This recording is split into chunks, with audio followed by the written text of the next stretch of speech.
Ang kwentong ito ay hango sa totoong buhay. Mula ito sa isa nating kabayan na itago na lang natin sa pangalang Marco. Walang eksaktong taon. Ayongon Negros Oriental.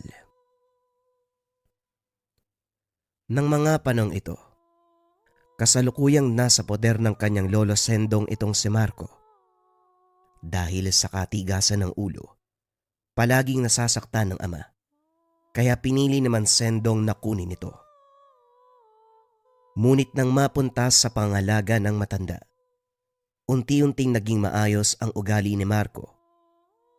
Nung una ay talagang nahirapan siya sa pagdidisiplina. Ngunit nang maglaon, nakuha nito ang kiliti ni Marco. Napasunod sa anumang gustong sabihin.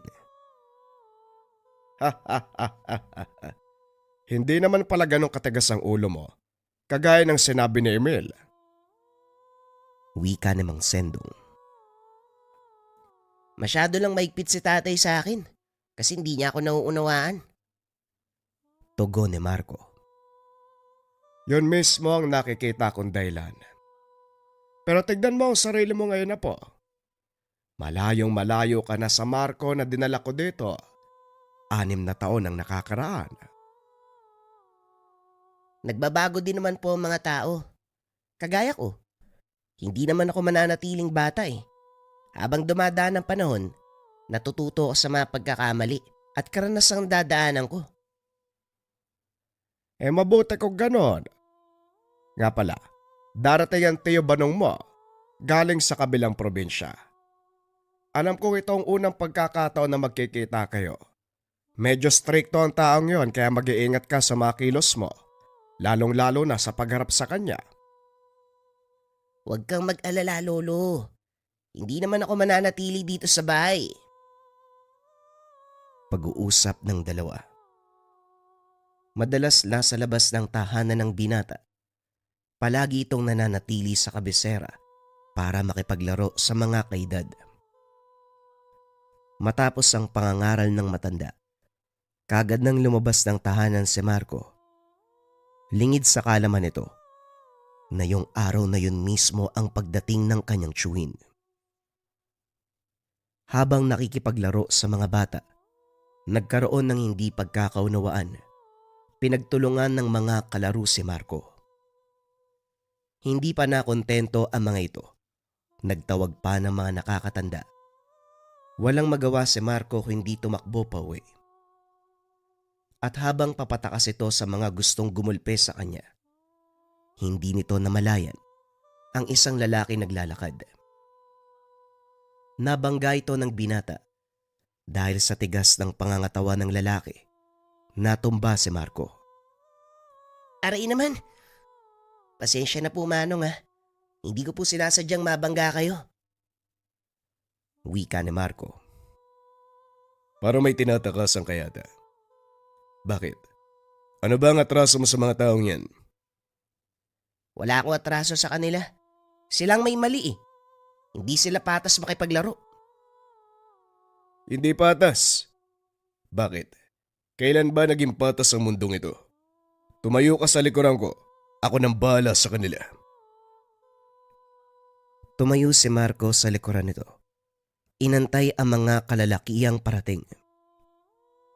Huwag mong ipagtanggol ang batang yan. Sinaktan niya ang anak ko. Sino naman ang nagsabing pinagtatanggol ko ang batang to? Halika, kunin mo siya. Dali-daling lumapit ang isa sa mga kalalakian. Inambahan ng suntok si Marco. Kaso nga lang biglang sinalo ng lalaki. Oo, sinabi kong hindi ako makikialam. Kaso ayoko may sinasaklang tao sa harapan ko. Lalo pat wala itong kalaban-laban. Tugon ng lalaki. Sabay tulak sa kamay ng taong gustong manakit kay Marco. Dado, sandali lang. Parang pamilyar sa akin ang taong yan. Hindi ba siya yung anak ni Mansendong? Yung nakulong sa kabilang probinsya? Nanlaki mga mata ng kalalakian dahil namukaan nila kung sino ang lalaking karap. Imposible. Habang buhay ang sintensya ng taong yun. dahil sa ginawa niyang pagpatay sa 10 katao. Hindi pwedeng nakalaya siya ng ganun kadali. Hindi ako maaaring magkamali. Siya nga ang anak ni Mansendong. Si Banong. Nang mapagtantong si Banong nga ang kalaban, isa-isang nagtakbuhan ang mga kalalakian. Napatingin si Marco sa lalaking nasa harapan. Kayo po ba ang tiyuhin ko? Hindi kita kilala eh. Kanino ka bang anak? Kay Emil po. Kay Manong Emil pala. Akalain mo nga naman. Ang buong akala ko, hindi na sila magkakaanak ng asawa niya. O siya kung pamangkin nga talaga kita, samahan mo ako sa bahay ng lolo Sendong mo. Inakbayan nito si Marco pauwi ng tahanan. Ramdam ng binata ang bigat ng mga kamay nito. Sa bakuran pa lang ay sinalubong na sila ng matanda. Nagkita na pala kayong dalawa. O Banong, ipinapakilala ko sa iyo ang pamangkin mong si Marco. Marco pala ang pangalan mo ha. Nagkita na kami sa labas. Pinagtutulungan niya ng mga kalalakihan dun eh. Buti na nga lang napadaan ako.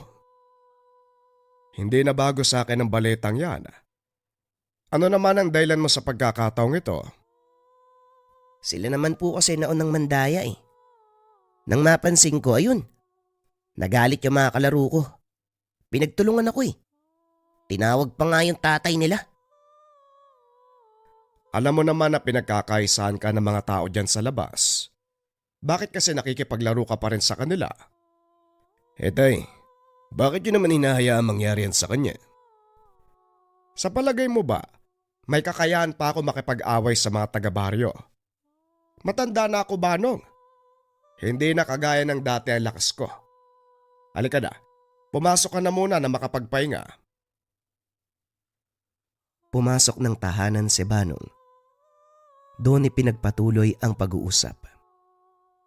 Ikwinento ni Banong ang nangyari, kung bakit siya nakulong at kung paano siya nakalaya sa kabila ng hatol na habang buhay na pagkakabilanggo.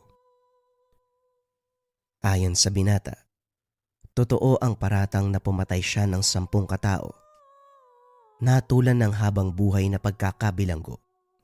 Kaso nga lang, napatunayang mga kasapi ng rebelde ang mga iyon, kaya sa halip na makulong, napawalang sala ito. Ginawaran pa ng parangal bilang bayani. Pero paano mo naman nagawa yon? Kung mga rebelde nga ang pinatay mo, sigurado kung hindi ka nag-iisa. Diyan ka nagkakamali, Tay. Mag-isa ko nilabanan ng mga taong yun at nagawan talunin sa tulong nitong binigay sa akin ng isang matanda. Wika ni Banong habang ipinapakita ang maliit na libreta. Libreta? Teka, ano ang nilalaman niyan? Huwag mo sabihin nag-aaral ka ng itim na salamangka. Ano po bang sinasabi niyo, Tay? Mga orasyon ang laman ng libretang yan. Nagbibigay sa akin ng lakas at kakaibang bilis. Sa tuwing nakikipaglaban, hindi ako tinatabla ng anumang sandata. Kalokohan! Alam mo hindi ako naniniwala sa mga sinasabi mo eh. Bakit hindi mo na lang aminin na hindi lang ikaw may gawa ng pagpatay sa 10 rebelde na yon? Ikaw ang bahala, Tay, kung ayaw mong maniwala. Basta alam kong totoo ang mga sinasabi ko. Ay nako, Osha. Maiwan na nga muna kita dito, magpahinga ka. Ipapatawag na lang kita mamaya kapag kakain na. Sige po, Tay. Dito lang po ako sa labas. Nang mga sandaling iyon, nakikinig lang si Marco. Bigla itong nagka-interes sa mga sinabi ni Banong. Kaya naman nilapitan nito ang tiyuhin na naninigarilyo sa labas ng bahay. Ano? Kumusta ang mga pasamo? Ayos lang po ako, tiyo. Mawawala din to makalipas ang ilang araw. May tanong lang po sana ako. Yung tungkol po dun sa sinabi nyo, totoo po ba yun? Ang tanong dito, naniniwala ka naman ba? Hindi ko naman po mapapatunayang totoo yung sinasabi nyo eh. Lalo na kung walang pruweba. Bakit hindi niyo po ipakita sa akin? Naku, yan ang ipinagbabawal. Hindi ko maaaring ipakita sa iba ang kakayahan ko. Lalo na kung ang intensyon ay subukan lang. Yun na nga eh. Paano ko masasabing naniniwala ako? Wala namang pruweba. Balang araw, makikita mo rin ang sinasabi ko. Hayaan mong hilingin ang pagkakataon, Marco. Huwag mong ipilit. Dahil kapag nagkaganon, wala kang respeto sa tangan mong gamit. Hindi na muling nagtanong pa si Marco dahil medyo nag-aalangan. Hindi umiral ang pagiging makulit na binata sa Chewin dahil sa hindi pa ito gaanong kakilala. Ngunit dahil sa kagustuhang matuklasan ang lihim ng Chewin, naging malapit si Marco kay Banong. Hindi naman nagtaka ang Ginoo dahil alam niyang interesado ang pamangkin sa kung anong kakayahan ang meron siya. Hanggang sa dumating ang pagkakataon, makikita ni Marco ang kakayahan ng Chewin. Ito ay nang sumapit ang kapistahan ng kanilang lugar. Nagkayayaan ang mag-Chewin na mamasyal sa bayan para manood ng palabas. Tuwang-tuwa si Marco ng mga sandaling iyon dahil sa unang pagkakataon, may makakasama siyang mamasyal. O bakit? Hindi niyo ba ginagawa ito ng tatay mo? Hindi po eh. Mas madalas pang galit sa akin si tatay. Kaya natatakot akong ayain siya sa mga ganitong okasyon. Kung sabagay, masungit nga naman si Manong. Pero sige lang, nandito naman ako eh. Saan mo gusto unang sumakay? Talaga po, Tiyo? Sasamahan niyo ko? Oo, sabi. Ano na? Nakapili ka na ba? Oho. Gusto ko pong sumakay sa Chubibo. Ayos, halika na. Sandali lang pala, bibili lang ako ng ticket. Antayin mo ako dito. Wika ni Banong. Matapos ay naglakad ito papunta sa bilihan ng tiket. Samantalang si Marco, habang nag-aantay sa Chewin, nilapitan ng ilang kalalakihan mula sa kanilang baryo. Kapag siniswerte ka nga naman. Ano bata? Nasaan yung pinagmamalaki mong Chewin? Hindi nagsalita si Marco. Natatakot itong baka masangkot si Banong sa gulo. Sa halip ay tumakbo siya palayo.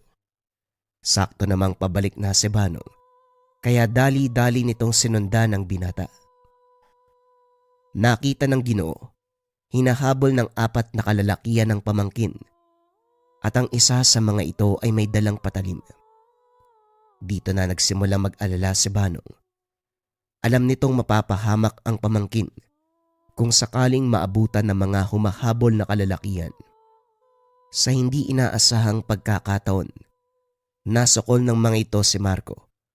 Kitang-kita ni Banong ang takot sa mata ng pamangkin nang makita ang dalang patalim ng mga lalaki.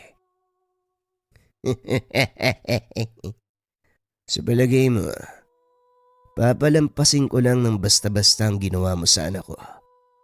Nagkakamali ka. Mang Meroy, wag po. Nakainom po kayo. Baka mademonyo kayo ng hawak niyong kutsilyo. Hindi nagpaawat si Meroy. Akmang sasaksakin na sana ang binata nang biglang hawakan ni Banong ang kamay ng lalaki. Huwag naman pare. Hindi naman yata tamang patulan niyo ang bata. 4 kayo. Tignan mo nga yung kalaban mo. Wika ni Banong. Hinila ni Meroy ang kamay. Ngunit hindi niya ito maalis sa pagkakahawak ng Ginoo. Bitawan mo ang kamay ko kung ayaw mong masaktan. Bibitawan ko lang ang kamay mo. Sa sandaling bitawan mo rin ang hawak mong kutsilyo. Ngumiti ng nakakaloko si Meroy. Napatingin sa mga kasama, sabay bitaw ng hawak na kutsilyo. Lingid sa kalaman ni Banong na may kargada din pala ang mga kasama nito. Bumunot ng baril ang isa, itinutok kay Marco. Dali-dali namang hinila ng Ginoo si Marco sabay tulak sa kasama nitong may baril. Dumapa ka, Marco. Kahit anong mangyari, wag kang aangat ng tingin. Bakit naman po, tiyo? Ano po bang gagawin nyo? Wag nang maraming tanong. Sundin mo na lang ang sinasabi ko. Bilisan mo. Dali-daling dumapa ang binata. Ngunit hindi nito sinunod ang bilin ng tiyuhin. Bagyang sumilip si Marco. Nakita niyang naglabas ng puting tela si Banong. Inihipan nito na madasal at pinulupot sa kamao sabay sindi. Biglang sumambulat ang napakalakas na liwanag. Nagsigawan ang mga kalalakian dahil napaso ang mga mata. Maging si Marco ay napasigaw dahil sa sobrang init ng liwanag na yun. Dali-daling itinayo ng Ginoo ang pamangkin at nang inuwi. Patuloy ang iyak ng binata dahil nabulag ang kaliwang mata. Sinabi ko sa'yo na huwag kang mag-aangat ng tingin kahit anong mangyari. Pero hindi ka nakikinig. Pasensya na po, Tiyo Banong. Gusto ko po kasi makita ko ano yung gagawin nyo sa mga taong yun eh. Hindi pa rin sapat na dahilan yun, Marco. Tignan mo ang nangyari sa'yo. Napahamak ka dahil sa katigasan ng ulo mo. Pag-uusap ng dalawa. Pagdating sa tahanan, galit na galit si Mansendong dahil sa nangyari kay Marco. Hindi naman makapagpaliwanag ng maayos ang binata dahil alam niyang hindi rin ito paniniwalaan ng ama. Magtapat ka nga, Banong. Ano ba talaga nangyari? Alam ko naman na hindi rin kayo maniniwala kung sakaling sabihin ko sa inyo. Nabulag si Marco dahil nakita niya yung puting liwanag ng tangan kong gamit. Tangan mong gamit? Paano nangyari yon? Kung totoo mang gano'n ang naganap, bakit mo ginamit? Alam mo naman kung anong kakalabasan. Wala na ako magagawa, tay. Nasa alanganing kaming kalagayan ni Marco. Kaysa naman ibuwis kong buhay niya. Pag-uusap ng mag-ama. Nang mga sandaling ito ay nagpapahinga si Marco sa silid. Mabuti na lang, nagawang agapan ng mata ng binata. Gayunpaman, nawalan na ito ng paningin sa isang mata. Hindi mo na may babalik ang paningin ni Marco. Magpasalamat ka. Isang mata lang ang nabulag sa kanya. Hindi birong kalaban ng pamilya ni Meroy. Hindi ko rin alam kung ano ang totoo. Pero sa pagkakarinig ko, mula sila sa angkan na mamangkukulam. At dahil sa nangyari hindi sila titigil hanggat hindi nakakaganti. Hindi mo naman ako masisisi kung ipagtanggol ko ang pamangkin ko, tatay. Kaysa naman si Marco mapahamak. Huwag kayong mag-alala dahil sisiguraduhin ko na hindi sila makakatungtong sa bakuran natin. Hindi ko alam kung anong gagawin mo, pero magtitiwala ako, Banong. Matanda na ako. Wala nang sapat na kakayahan. Huwag kang mag-alala, tay.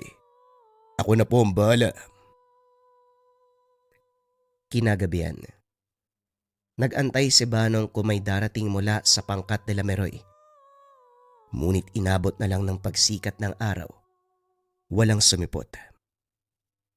Wala namang dumating, tay. Baka natakot din sila sa nangyari kay Meroy. Sa palagay ko, hindi, Banong. Kaya huwag kang magpapakampante. Hindi mo alam kung paanong kumilos sa mga kalaban natin. Matagal nang kinakatakutan ng angkan nila dahil sa mga haka-haka. Mga sinasabi na wala namang pruweba. Hayaan mo silang dumating, tay. Mapapatunayan natin kung totoo ang mga sinasabi ng tao tungkol sa kanila. Pag-uusap ng mag-ama.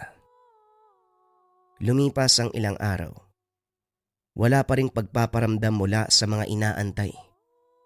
Bumalik na sa pag-aaral si Marco. Kahit papano, unti-unti nang gumaling ang mata nito. Dahil sa mga nangyari, Hindi inalisan ng tingin ni Banong ang pamangkin. Palihim niya itong sinundan sa paaralan o kahit saan magpunta. Alam nitong si Marco ang gagantihan ng pangkat ni Meroy kung sakaling bumalik ang mga ito. Hindi nga nagkamali ang Ginoo dahil minsang pauwi ang pamangkin. Nakita nitong sinusundan si Marco ng dalawang kalalakihan.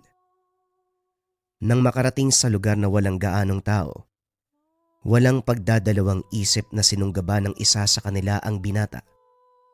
Dali-dali namang tumakbo si Banong upang harangin ang lalaki. Laking gulat ng Ginoo dahil tila tumagos ang kanyang kamay sa katawan ng lalaki. Anak nang, anong nangyari? Bakit hindi ko siya tinamaan? Laking pagtataka ni Banong nang lingunin ang pamangkin dahil walang nangyari dito. Patuloy lamang sa paglalakad. Dito napagtanto ng binata, pinaglalaroan siya na makalaban. Patuloy nitong sinundan si Marco hanggang sa makauwi ng tahanan. Muli na namang nagbalik ang pangamba ni Banong kaya magdamag itong nag-antay sa labas ng bahay. Ngunit lingid sa kalaman nito na mula sa loob sasalakay ang mga kalaban. Sa kalagitnaan ng pagpapahinga ni Marco, bigla itong napasigaw. Naalimpungatan naman si Banong na noon ay nakahiga sa mahabang upuan. Dali-dali itong bumangon upang tignan kung ano ang nangyayari sa pamangkin. Nakahiga si Marco sa kama habang sinasapo ang tiyan. Hinawakan ni Banong ang noo ng pamangkin. Laking gulat nito dahil bigla na namang sumigaw si Marco. Anong nangyayari sa'yo, Marco? Sana masakit? Tanong ng Ginoo. Hindi makapagsalita ng maayos si Marco. Ang kaya lang nitong gawin ay ituro ang tiyan. Pumasok ng silid si Mang Sendong. Binuksan ang ilaw ng kwarto. Itinaas ni Banong ang damit ng binata. Nakita ang malalaking latay sa katawan. Sa tuwing hawakan siya ni Banong, napapasigaw si Marco. Ito na nga ba ang sinasabi ko, Banong? Hindi sila sasalakay ng harapan dahil alam nila na hindi ka nila kakayanin. Ginamit nila si Marco bilang pain. Ano ngayon ang gagawin natin, Banong? Huwag kang mag-alala, Tay. Hindi lang pisikal na kakayahan ang kayang ibigay sa akin ng puting kabalyero.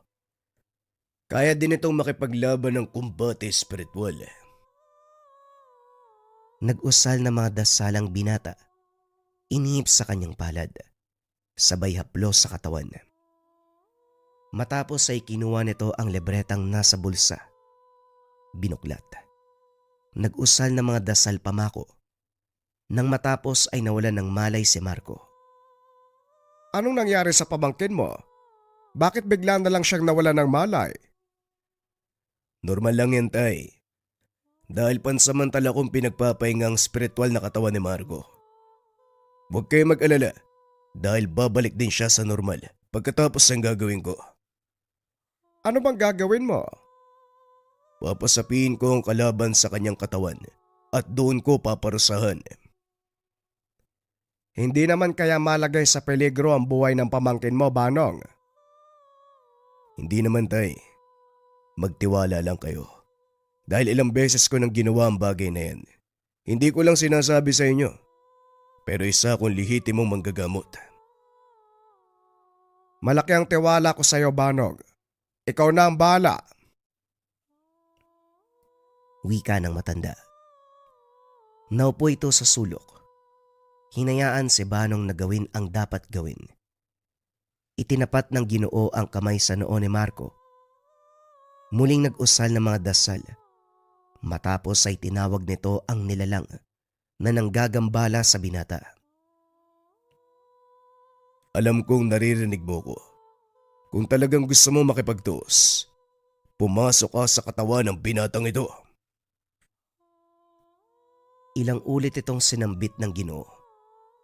Hanggang sa bigla na lang dumilat ang mga mata ni Marco. Isang albularyo. Bago to ah. Ngayon ko lang nalaman na may tinatago palang manggagamot ang baryong ito. Tama ka, kaya simula ngayon, magsipagtago na kayo sa saya ng nanay nyo dahil ito na ang huling maliligayang araw nyo. Kilala mo ba ako? Sa palagay ko hindi. Dahil kung kilala mo ko, hindi ka mag-aangas sa akin ng ganyan. Wala akong pakialam kung sino o ano ka pa. Kung talagang malakas ka at matapang, bakit hindi akong harapin mo? Bakit kailangan mo pang idamay ang binatang ito? Sa panahon ngayon, utak ang laban. Batay sa ginawa mo kay Meroy, napagtanto ko malakas ka. At hindi ka namin kakayanin sa pisikal na laban. Kaya dito kami babawi. Isa-isahin ko mga kaanak mo. Lalo pat alam ko na kung sino ka. Mukhang malabo na mangyari ang sinasabi mo, kaibigan. Dahil dito pa lang, hatulan na kita ng kamatayan. Mukhang ako ang hindi mo nakikilala. Nag-iip na madasal si Banong. Inihip ito sa kanyang daliri. Biglang kumilos ang kamay ni Marco. Tinakpan ang mga mata. Sino ka? At bakit napakaliwanag ng mukha mo?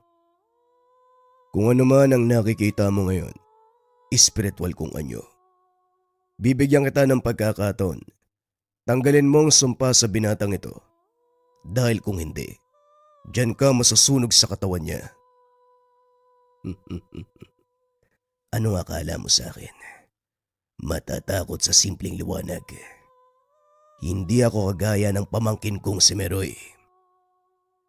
Kung patuloy kang makikipagmatigasan, sige, makikipaglaro ako sa iyo sa gusto mong paraan. Naupo si Banong sa tabi ng higaan ni Marco. Nag-usal ng mga dasal. Ipinikit ang mga mata. Dito na nakita ng Ginoo ang itsura ng kalaban. Nakatayo ito habang may hawak na manika at kutsilyong may itim na talim. Bitawan mo ang manika. Ako ang harapin mo. Napalingon ng lalaki. Tumawa ng malakas.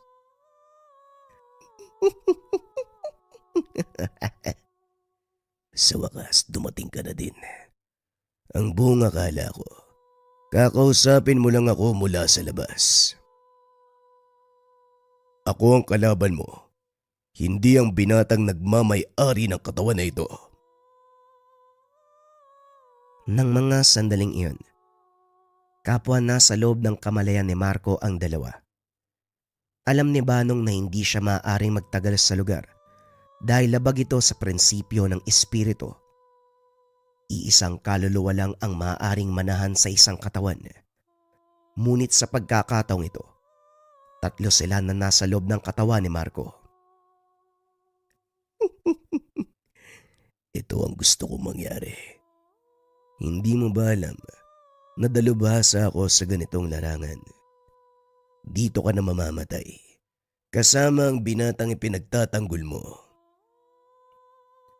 Biglang nawala ang lalaki at nang muli itong lumitaw ay nasa likuran na ni Banong.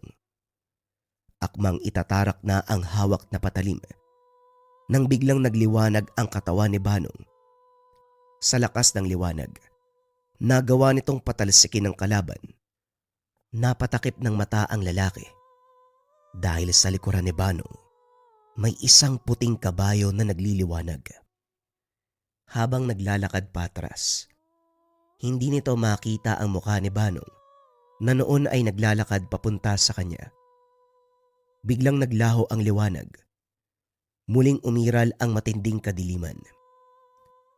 Ilang segundo lang, nakarinig ang lalaki ng mga yabag ng tumatakbong kabayo at sa harapan nito, lumitaw ang isang maliwanag na kabalyerong nakasakay sa puting kabayo. May hawak itong mahabang sibat. Walang mintis na itinarak sa kanyang dibdib. Napasigaw ang mangkukulam habang unti-unting natutupok ang kanyang kaluluwa. Samantalang sa labas naman ng katawan ni Marco, patuloy pa rin nakaupo si Banong. Basang-basa na ng pawis ang katawan ng Ginoo. Akmang lalapitan na sana ito ni Mansendong, ngunit biglang umangat ang katawan ni Marco. Napasigaw sa gulat ang matanda. Maya-maya lang ay nagkamalay na si Marco, ngunit hindi pa rin nakakabalik sa kamalayan si Banong. Lolo, ano pong nangyari? Bakit po nakapikit si Tio Banong? Huwag kang maingay, Marco. Kasalukuyang nakikipaglaban ng tsuwin mo sa mangkukulam na nagbigay sa'yo ng sakit. Wika ni Mang Sendong. Ilang minuto pa ang nakalipas ay nagkamalay na si Banong at napangiti nang makitang nasa mabuting kalagayan na ang pamangkin. Ngunit ang ipinagtataka ni Mang Sendong, biglang nagkaroon ng puting buhok si Banong. Saan naman ang galing yung puting buhok mo, Banog? Ito po ang nangyayari sa akin sa tuwing gagamitin ko ang buong kapangyarihan ng puting kabalyero. Nababawasan ang taong ilalagi ko sa mundo. Kapalit naman ito, may naililigtas akong buhay. Kinabukasan, matapos ang kaganapan, kumalat sa baryo ang balita. Namatay ang lalaking nagngangalang Rino. Siyu'y nito ni Meroy. Pinuntahan ni Banong ang lalaki. Napagtanto na ito nga ang nakatunggaling mangkukulam. Simula noon, natigil na ang paghahari-harian ng angkan ni Meroy. Kinilala naman si Banong sa lugar bilang albularyo, lalo pat dumami ang natulungan. Hindi akalain ni Marco na magkakaroon siya ng ganitong karanasan. Gayunpaman, sa kabila ng pagkawala ng isang mata, masaya ito dahil tuluyang nabago ang kanyang buhay. Lalo pat nalaman ng mga tao na pamangkin siya ni Banong, ang taong nagtataglay ng gabay na puting kabalyero.